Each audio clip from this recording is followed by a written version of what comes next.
पूरे साल खुदा के सामने कभी आंसू बहाने का मौका की तौफीक नहीं होती, गिड़गिड़ाने की तौफीक नहीं होती। बहुत बड़ी दिल के उजड़ने की दलील है। तो जितने यहाँ पर लोग बयान सुनने आए हुए हैं, एतकाफ में आए हुए हैं, नीयत करें कि इस दिल जिसमें वहशत पैदा हो चुकी है अल्लाह से, दिल की इस वहशत को खत्म करना है। मैं जब हजरत मुफ्ती रशीद अहमद साहब रहमहुल्लाह से बैत होने के लिए गया तो हजरत ने हमें कुछ मामूलात बताए। वो मामूलात आपने नहीं करने हैं। आप कहें वो कौन से मामूलात हैं, वो मैं भी बताता हूँ, लेकिन वो आपके करने के नहीं है। उसकी वजह भी बताऊंगा क्यों नहीं है। तो हजरत ने फरमाया कि रात को किसी भी वक्त किबला रुख होके बैठ जाया करें, जैसे बैठना सहूलत से मुमकिन हो, यानी जिस पोजीशन में बैठने में सहूलत। फिर क्या करना है, 10 दफा दुरूद शरीफ पढ़ना है नबी सल्लल्लाहु अलैहि वसल्लम के एहसानात को सोच के। फिर 10 दफा इस्तिगफार पढ़ना है अपने गुनाहों को याद करके। और फिर एक मुराकबा करना है। मुराकबा क्या कि अगर आप किसी जगह खूबसूरत बागीचा लगाना चाहते हैं, खूबसूरत फूल लगाना चाहते हैं, फलदार दरख्त लगाना चाहते हैं, तो पहले वहां से झाड़ियां साफ करनी पड़ेंगी कि नहीं करनी पड़ेंगी? बोलो ना। खवातीन खूब गौर से बयान सुने। आजकल खवातीन में भी घरों में मामूलात का रिवाज खत्म। मोबाइल आ गया है हाथ में।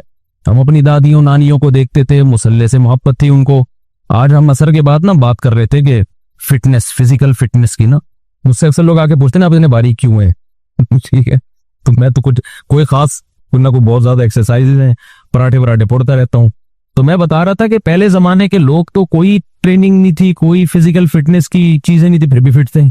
तो मुझे अपनी दादी याद आ रही थी। अब आज खवातीन वॉकिंग भी करती हैं, जॉगिंग भी करती हैं, जिम भी जा रही। मैं उसके खिलाफ नहीं हूँ, पर्दे के साथ किया जा सकता है, क्योंकि घर में और तो कुछ हो नहीं रहा। तो फिर तो खा बड़ी स्पीड से रही हैं, तो फिर वही होगा ना जो मर्दों के साथ हो रहा है, जो औरतों के साथ हो रहा है, पटपटा के धमाके के साथ इत्तला आ जाती है। एक दिन आज ये दुनिया से चले गए। लेकिन हम जब पुरानी औरतों को देखते हैं, अपनी दादियों नानियों को, तो उन्होंने तो एक एक तख्त पे पूरी पूरी उम्रें गुजार दी। मैं अपनी दादी को मैंने मेरा ख्याल है 20 साल देखा है, 20 साल अपनी दादी के साथ गुजारे। तो 20 साल से मैं उनको तख्त पे ही देख रहा था। एक तख्त था, शायद उनको जहेज में 1903 में मिला हो कहीं, या 1904-05 में कहीं जाके मिला हो। उसके ऊपर एक चादर थी, उसके ऊपर एक दरी थी, उसके ऊपर एक और चादर थी, उसके ऊपर एक और दरी थी। एक दरी के नीचे केला रखा हुआ होता था, दूसरी दरी के नीचे कुछ पैसे वैसे रखे हुए होते थे। उनके मुख्तलिफ चीजें थी। पान भी खाती थी। वो था सरोता होता था ना, तो ये लफ्ज डिक्शनरी से गायब हो रहे हैं। सरोता नहीं आता वो जो काटने वाला, फिर छोटा सा पान होता था, तंबाकू लगाया और रख लिया। उसी तख्त पे मैंने उनको देखा, 20 साल उन्हें गुजारे, और 85-90 साल की उम्र में उनका इंतकाल हुआ है।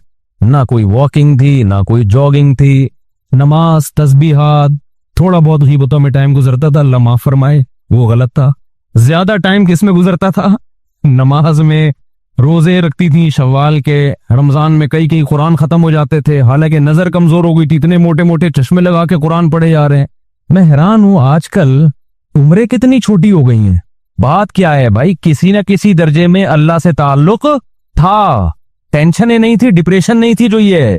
उनकी डिप्रेशनें अल्लाह से दुआएं मांग के खत्म। उन्होंने बहुत सारे गम भी देखे, जवान जवान मौतें देखी हैं। मुझे दादी ने बताया करती, पता नहीं कितने मेरे बच्चे पैदा होके फौत हुए हैं।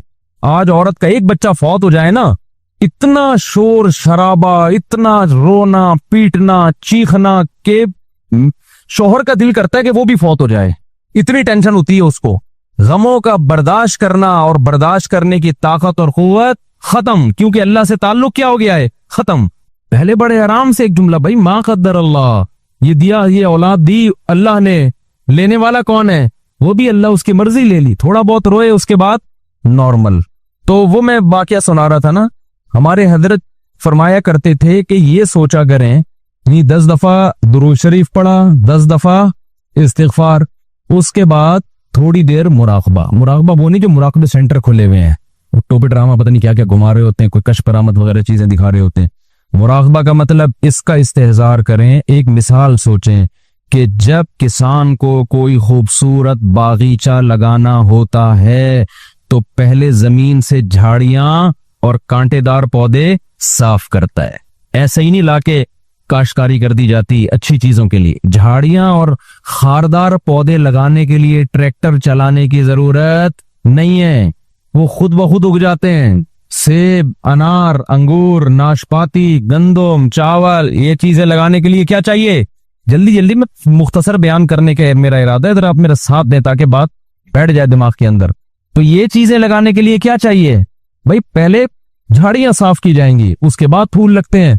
तो हजरत फरमाया करते थे, ये सोचा करें कि मेरे दिल में अल्लाह की मोहब्बत के फूल उस वक्त तक नहीं लगेंगे जब तक दुनिया की मोहब्बत की खारदार झाड़ियां साफ नहीं होंगी। गाड़ियों की मोहब्बत, पैसे की मोहब्बत, शोहरत की मोहब्बत, अय्याशी की मोहब्बत, मेरा बहरिया टाउन में प्लॉट क्यों नहीं है, मेरे पास इतना पैसा क्यों नहीं है, मैं बहुत अच्छे स्कूल में क्यों नहीं पढ़ पा रहा, मैं बहुत अच्छी यूनिवर्सिटी में क्यों नहीं पढ़ पा रहा, मैं अभी तक अंडा मोड़ पे क्यों बैठा हुआ हूँ, डिफेंस में घर क्यों नहीं है मेरा। ये मुर्दार है भाई, बेवफा चीजें जिनसे आपने दिल लगाया हुआ है, रूठने वाली चीजें हैं। जो इतने बड़े बड़े तरक्की करके कहां कहां पहुंच गए, थोड़े दिन में कहां जाते हैं वो? कब्र के अंदर कीड़े खा रहे होते हैं, इनकी लाशों को जाके देखा करो ना, जाके देख लिया करो, मरे हुए होते हैं, सड़े हुए, बू आ रही होती है उनके अंदर से। हमारे एक जानने वाले, उन्होंने बताया कि आपसे एक सेठ साहब मुलाकात करना चाहते हैं। बहुत बड़े सेठ, वो बिल्डर था, बहुत बड़ा, बहुत ही बड़ा बिल्डर। तो उन्होंने मुझे 2-3 दफा कहा आपसे मिलना चाहते। मैंने कहा मिलने, कहते नहीं भाई वो असल में उनकी सिक्योरिटी बहुत है, तो वो क्योंकि बहुत ज्यादा पैसा है तो सिक्योरिटी फिर उसी हिसाब से, जितना ज्यादा पैसा आता है ना, पैसे का ग्राफ जितना ऊपर जाता है, मौत का खतरा भी उसी हिसाब से उतना। इज्जत और शोहरत, ये दो चीजें ऐसी जितनी बढ़ेंगी मौत का खतरा उतना ही बढ़ेगा। जो गरीब आदमी और मशहूर भी ना हो, वो ट्रक के नीचे आगे भी नहीं मरता, मैंने अक्सर देखा, फिर भी बच जाता है, फिर भी कहीं ना कहीं से बच ही जाएगा वो। जितनी इज्जत बढ़ती चली जाएगी ना आपकी, और जितना पैसा आता चला जाएगा, मौत का चांस उसी हिसाब से, क्योंकि हासिदीन बढ़ते चले जाते हैं ना। तो उन्होंने मुझे बताया कि भाई वो इतना पैसे वाला बिल्डर है, वो ये फलाना प्रोजेक्ट उसका चल रहा है, फलाना प्रोजेक्ट उसका चल रहा है, तो मुफ्ती साहब जाना पड़ेगा, वो बहुत अकीदतमंद है आपका, तो जाना पड़ेगा। एक्चुअली वो बड़ा प्रोटोकॉल होता है इन लोगों का। मैंने कहा चलो, आप इतना इसरार कर रहे हैं और आपके ताल्लुक है मेरा, तो मैं तो आपको जानता हूँ, उसको तो नहीं जानता, आप सिफारिश करने तो मिल लूंगा। थोड़े दिन में उन्होंने मुझे बताया कि भाई उसका इंतकाल हो गया। क्या हो गया? बोलो। इंतकाल। मैंने कहा भाई कल परसों तो मुलाकात की बातें हो रही थी। उन्होंने कहा बस वो हार्ट अटैक हुआ और दारे फानी से हमेशा के लिए चले। अब इतना बड़ा आदमी, हार्ट अटैक इतने आराम से होता नहीं है, ये हम गरीबों वाले हिसाब नहीं होते। इनके cholesterol level, lipid profile, blood pressure, मशीनें इनके साथ साथ चलती हैं। गरीब आदमी को तो जब रग फटती है तो पता चलता है, 6 महीने बाद पता चलता है कि हुआ क्या था इसके साथ, क्योंकि कोई टेस्ट, कोई रिपोर्ट है उसके पास, बोलो ना, होती नहीं है। गुटके खा खा के मुंह के कैंसर को भी चलाते रहते हैं कई कई साल तक। ये गुटके भी गैर मयारी है ना इनके। तो ये जो इतना मालदार आदमी, अचानक से उसकी मौत हो गई, तो आपका क्या ख्याल है, ये अचानक हो गई होगी? भाई इनको तो रिपोर्टें इनके पास होती हैं, शुगर चेक करने की मशीनें हर वक्त, 2-4 डॉक्टर हर वक्त। फिर भी अल्लाह बताता है जब मौत का वक्त आता है, सेकंडों के अंदर मौत देता हूं मैं अक्सर एक मिसाल में, बयान में एक मिसाल देता हूं। देखो, जितने भी पैगंबर दुनिया से गए, से हमें यही पता चलता है कि जैसे नॉर्मल किसी की मौत होती है, बीमार होते हैं, बिस्तर पे जाते हैं, कुछ वक्त के बाद उनकी डेथ हो जाती है। हमारे नबी सल्लल्लाहु अलैहि वसल्लम के साथ भी ऐसा हुआ। आपको बुखार हुआ, चंद दिन बुखार चला, फिर उसी में आप सल्लल्लाहु अलैहि वसल्लम की वफात हुई। लेकिन सुलेमान अलैहिस्सलाम की वफात का वाकया बड़ा अजीब है। सुलेमान अलैहिस्सलाम जो थे ना, उनकी वफात कैसे हुई है? अल्लाह ने सुलेमान अलैहिस्सलाम को इतनी बड़ी हुकूमत दी, तख्त उनके ताबे बना दिया, हवाएं उनके ताबे कर दी, 100 बीवियां माजरत के साथ। इतना जाहिर है जब बहुत पैसा, सेहत भी, महलात भी, मलका सबा मुसलमान हो गई आके, इतनी बड़ी हुकूमत मिल गई बैठे बैठे, इतने वसाइल और जिन्नात पर रोब सुलेमान अलैहिस्सलाम। और कुरान के अल्फाज क्या है? फलम्मा क़ज़यना अलैहिल मौत। सुलेमान अलैहिस्सलाम ने ऐसे लाठी यूं रख के बैठे हुए हैं और तामीराती काम करवा रहे हैं। ये जो एहराम मिस्र है ना, कोई भरोसा नहीं है जिन्नात ने बनाया, क्योंकि ये अजाइब दुनिया का एक उजूबा इसी वजह से है कि साइंसदान और माहिरीन हैरान है कि ये बगैर जोड़ के इतनी बड़ी बड़ी ईंटें कौन सी क्रेनों ने लाके यहाँ रखी हैं। तो ऐन मुमकिन है जिन्नात ने उठा के पहाड़ों पे रख दी हो। तो कोई चीज किसी से ना उठ रही हो ना, वो एक हाथ, चलो यार फिर बयान मेरा हट जाता है, पूरा टॉपिक चेंज हो जाता है। अच्छा, तो लेकिन सुलेमान अलैहिस्सलाम की मौत कैसे हुई है? लाठी जमीन पे और ऐसे रोप के साथ कुर्सी से टेक लगा के बैठे हुए अपनी निगरानी में काम करवा रहे हैं। मजदूर लगे हुए हैं टेंशन में, और जिन्नात भी टेंशन में ना, मेहनत मजदूरी का काम कर रहे हैं। कुरान कहता है फलम्मा क़ज़यना अलैहिल मौत, हमने वहीं बैठे बैठे सुलेमान की रूह को कब्ज कर लिया। अंबिया के साथ मामला ये होता है कि मौत के बाद पैगंबरों का जिस्म खराब नहीं होता, ना उनके जिस्म में जर्रा बराबर भी कोई तब्दीली आती है। बिल्कुल मौत के बाद ऐसे लगते हैं जैसे जिंदा हैं, कोई उनके चेहरे पे तब्दीली नहीं आती।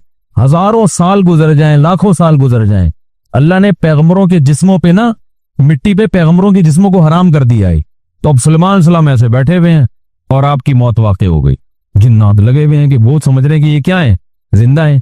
कुरान कहता है कि दीमक ने उनकी लाठी को खाना शुरू किया जमीन में।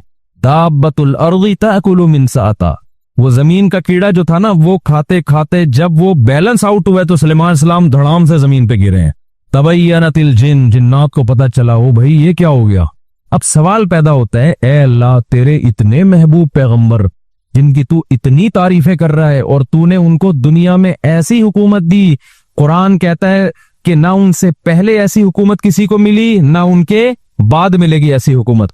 इतने वसाइल, इतनी दौलत, इतनी पावरफुल रियासत, इतने वसाइल, 100 बीवियां किसी को मिल सकती हैं? अवेलेबल ही नहीं है मार्केट में।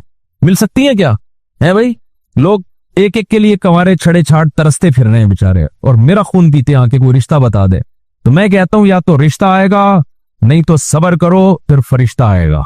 दोनों में से एक काम लाजमी होगा। तो जब फरिश्ता आएगा तो फिर जन्नत की हूरों से मिला देगा, फिर वहां लाइफ को एंजॉय करना, ज्यादा टेंशन मत लो।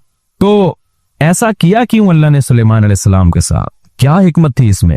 भाई अल्लाह ये बताना चाहता है कि ठीक है सुलेमान को मैंने खुश होके दुनिया दी है ना, लेकिन मैं तुम्हें ये बताना चाहता हूं कि ये दुनिया में किसी को नाराज होके दूं या खुश होके दूं, छीनने में चंद सेकंड भी नहीं लगते हैं। असल आखिरत है, जब सुलेमान को दुनिया इतनी दे दी अल्लाह ने और चंद सेकंड में पूरी दुनिया एक दम में वापस ले ली, तो मैं और आप किस खेत की मूली हैं? हम समझे जी मैंने अपना घर बनाया, अपना खुद मैंने दरवाजा लगाया इसमें, अब मैं किराए के घर पे नहीं रहता, अब ये मीटर भी मेरे नाम का है। इस पे इतरा रहे हैं आजकल लोग ना, मेरा अपना घर है, किराए विराए पे नहीं रहते हम, मेरी अपनी गाड़ी है और रक्षे वाला मेरा रक्षा है, सिर्फ तुम। उसके पीछे लिखा होता है ना फखर से, और उस रक्षे पे उसको इतना फखर है, चप्पल लटकाई हुई है कि नजर ना लगे इसको। तो भाई ट्रक को नजर लगी थी तो ये रक्षा बना था, अब इसको क्या मजीद क्या नजर लगेगी? तो मेरा मेरा मेरा घर, मेरा बंगला, मेरी गाड़ी, हर आदमी इसी बेवकूफ इसी चक्कर में लगा हुआ है। तो भाई हमारी जरूरत 2 वक्त की रोटी है भाई, 2 वक्त की रोटी मिल गई, जिस्म किसी बड़ी बीमारी से महफूज है। इसके बाद अगर आप टेंशन ले रहे हो ना दुनिया की, तो ये आपकी खोपड़ी का फॉल्ट है, ये इसकी अलामत नहीं है कि अल्लाह की तरफ से आप पर मुसीबतें आ रही हैं। मुसीबतें कहाँ आ रही हैं? सुबह भी खाने को मिलता है, शाम को भी खाने को मिलता है। लोग कहते हैं खाली खाना ही तो जरूरत नहीं है, झूठ बोलते हैं लोग, सिर्फ खाना ही जरूरत है हमारी, बाकी सारी आपकी बनाई हुई जरूरतें हैं। जब भी ये बात करो ना, लोग कहते हैं मौलवियों को देखो, सिर्फ खाना ही थोड़ी जरूरत है, सिर्फ रात गुजारना ही थोड़ी जरूरत है। तो क्या जरूरत? मुसाफिर को तो खाना चाहिए और सफर में टाइम पास करने के लिए अच्छी सीट चाहिए ना, कि उसमें आराम से सो सकूं, कमर सीधी कर सकूं। अब इकोनॉमी क्लास में आप कमर सीधी नहीं कर सकते आप, जब तक बर्थ का इंतजाम ना हो, लेकिन उसमें भी लोग कर लेते हैं। आप इकोनॉमी क्लास में ट्रेन में बैठो, चादरें लगा के सो रहे होते हैं, उसमें झूले भी मिल रहे होते हैं, तो जरूरत का खुद ही इंतजाम कर लेते हैं ना। तो भाई हमें भी रात को सोने के लिए कोई सूटेबल जगह मिल जाए और सुबह और शाम हमारा पेट किसी तरीके से पूरा ना भी भरे, 1/3 भी भर जाए ना, जो जरूरी है, बस बहुत है। उसके आगे सारी गरीबियां हैं, उन गरीबियों के मिलने पे खुश हुआ करो, लेकिन ना मिलने पे टेंशन ना लिया करो। ना मिलने पे अगर टेंशन हो रही है तो ये दुनिया मुर्दार के आशिक होने की अलामत है, और जिस दिल में दुनिया मुर्दार की मोहब्बत आएगी, अल्लाह की मोहब्बत का तो सवाल ही पैदा नहीं होता। ये 2 मोहब्बतें एक दिल में जमा नहीं हो सकती। तो इस गंद को पहले दिल से निकालना पड़ेगा, जेब से नहीं निकालो, दुनिया को दिल से निकालो। समझ रहे हो कि नहीं समझ रहे? जेब से का मतलब है सब कुछ लुटा दिया जाके, ना ना ना ना, दिल से निकालो। जैसे जब आप सफर करते हो ना ट्रेन में या बस में, तो दिल में उस ट्रेन और बस की मोहब्बत नहीं होती, लेकिन उसको इस्तेमाल बहरहाल कर रहे होते हो आप। यार सहूलत की चीज है यार, पैसे ज्यादा होंगे तो जहाज में चला जाएगा आदमी, मोहब्बत थोड़ी करता है कि इतना अच्छा जहाज है तो मैंने यहीं बैठे रहना है, मुझे उठना ही नहीं यहां से। तो मैं वो बता रहा था, हमारे हजरत क्या फरमाया करते थे कि जब बैठो तो 10 दफा इस्तिगफार, गुनाहों की माफी, 10 दफा दुरूद शरीफ, फिर क्या करना है? ये बहुत अहम इसमें सबक है, इसलिए मैं ये बता रहा हूं कि क्या ये हमें नसीहत करते थे। फिर क्या करना है? ये मुराकबा करना है कि जब तक किसी बागीचे से झाड़ियों को साफ न किया जाए, फूल बूटे उसमें पैदा नहीं होते। तो जब तक दिल में दुनिया के जो गटर और दुनिया के मोहब्बत के जो गटर उबल रहे, इसको गटर ही कहा करो, दुनिया मुर्दार की मोहब्बत की क्या ये गटर है। दुनिया मुर्दार की मोहब्बत के गटर ये जब तक बंद नहीं होंगे, अल्लाह की मोहब्बत के चश्मे नहीं फूटेंगे। एक ही सुराख से गटर का पानी भी निकल रहा हो और चश्मा भी निकल रहा हो, कभी देखा आपने? बोलो ना क्या हो गया भाई। जिस सुराख से चश्मे निकलते हैं उनसे गटर के पानी नहीं निकलते, और जिन सुराखों से, कराची में तो अल्हम्दुलिल्लाह ये मिसाल समझाने की जरूरत ही नहीं है, हर सुराख से गटर का पानी निकल रहा है। तो कभी आपने देखा चश्मे उबलते हुए कराची में? तो जिस दिल में दुनियाए मुर्दार के गटर का पानी उबलता हो, उस दिल में अल्लाह की मोहब्बत के चश्मे नहीं फूट सकते।